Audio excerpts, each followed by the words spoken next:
ஒருவர் தன்னுடைய பணத்தேவையை பூர்த்தி செய்வதற்காக ஏதாவது ஒரு வேலையை செய்வார் அல்லது தொழிலை செய்வார்.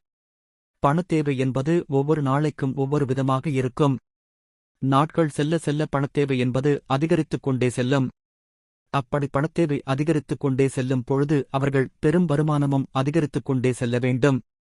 அப்படி வருமானம் அதிகரிக்காமல் இருக்கும் பட்சத்தில் அந்த வருமானத்தை அதிகரிப்பதற்குரிய முயற்சிகளை மேற்கொள்ள வேண்டும். அப்படி முயற்சிகளை மேற்கொண்டும் வருமானம் அதிகரிக்கவில்லை என்னும் பட்சத்தில் முருகப்பெருமானை எந்த முறையில் வழிபட வேண்டும் என்றுதான் இந்த ஆன்மீகம் குறித்த பதிவில் நாம் பார்க்கப் போகிறோம். கண்கண்ட கடவுளாக திகழக்கூடியவர் முருகப்பெருமான். முருகப்பெருமானுக்கு என்று அறுபடை வீடுகள் இருக்கிறது. 6 முகங்கள் இருக்கிறது. இதில் கடைசி முகமான 6வது முகத்தை யார் ஒருவர் மனதார நினைத்து வழிபாடு செய்கிறார்களோ அவர்களுடைய வாழ்க்கையில் நல்ல முன்னேற்றம் ஏற்படும் என்று கூறப்படுகிறது. கடன் தீர வேண்டும் என்றால் திருச்செந்தூர் செல்ல வேண்டும், திருமண வரம் வேண்டும் என்றால் திருப்பரங்குன்றம் செல்ல வேண்டுமென்று ஒவ்வொரு அறுபடை வீட்டிற்கும் ஒவ்வொரு விதமான பலன்கள் உள்ளது. அப்படிப்பட்ட முருகப்பெருமானை நாம் தொழிலில் முன்னேற்றம் ஏற்படவோ சம்பள உயர்வு பெறவோ எப்படி வழிபட வேண்டும் என்று தெரிந்து கொள்வோம். எந்த ஒரு முருகன் ஆலயத்திற்கு செல்வதாக இருந்தாலும் அந்த முருகனுக்கு பரிவட்டம் கட்டுவதற்கு துண்டு வாங்கிக் கொடுக்க வேண்டும். அதோடு மட்டுமல்லாமல் அவருடைய கிரீடத்தில் பூசிட்டுவதற்கு தேவையான அளவை தெரிந்து கொண்டு பூக்களை வாங்கி தர வேண்டும். அதாவது மலர்களால் அவருக்கு கிரீடம் செய்து தர வேண்டும். இப்படி தருவதன் மூலம் பதவி உயர்வு ஏற்படும்.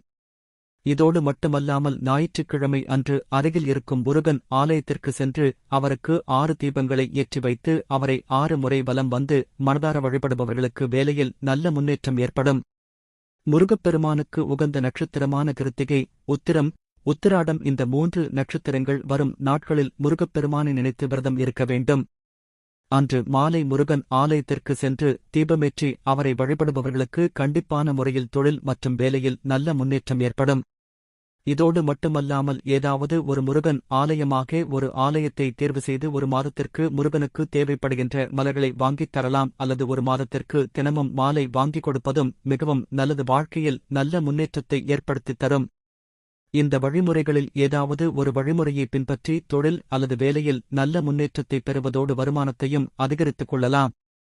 கலியுக தெய்வமாக திகழக்கூடிய முருகப்பெருமானை முழுமனதுடன் நம்பி இந்த முறையில் வழிபாடு செய்பவர்களுக்கு அவர்கள் செய்யும் தொழில் மற்றும் வேலையில் நல்ல முன்னேற்றம் ஏற்படுவதோடு வருமானமும் அதிகரிக்கும். நம்பிக்கையோடு செய்து பாருங்கள், முருகன் அருளால் நிச்சயம் பலன் கிடைக்கும்.